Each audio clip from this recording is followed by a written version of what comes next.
आजकल हमारे देश का किसान बहुत दुखी है। 70 साल से सभी पार्टियों ने मिलकर किसानों को धोखा दिया। कभी कहते थे तुम्हारा लोन माफ करेंगे, किसी ने लोन माफ नहीं किया। कभी कहते थे तुम्हारे बच्चों को नौकरी देंगे, किसी ने नौकरी नहीं दी। पिछले 25 साल में बताते हैं 3.5 लाख किसान आत्महत्या कर चुके हैं देश के अंदर। किसी ने किसानों की सुध नहीं ली।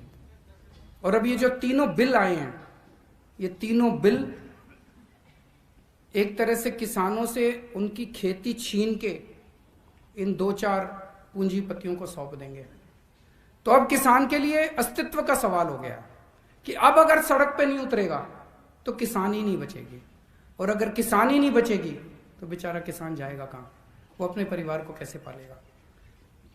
मैं कई बार सोचता हूं कि इतनी ठंड के अंदर किसान कैसे बैठे हैं। वो इसीलिए बैठे हैं क्योंकि अगर नहीं बैठेंगे तो फिर कुछ बचेगा ही नहीं उनका।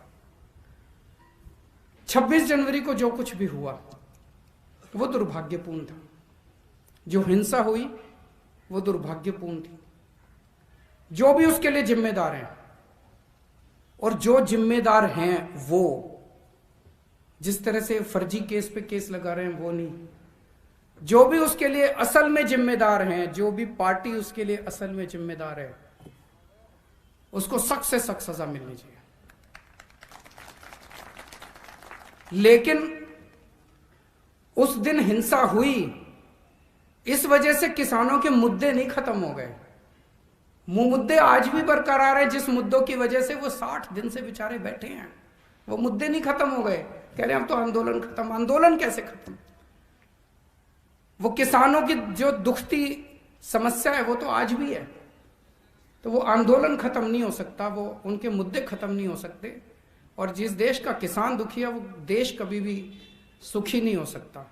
हम सब लोगों को मिलके किसानों का साथ देना है। अपने अपने इलाके में अहिंसा पूर्वक, शांति पूर्वक सबको साथ देना है। और जब भी किसानों का साथ देने जाओ, अपना झंडा, डंडा, टोपी घर छोड़ के जाना।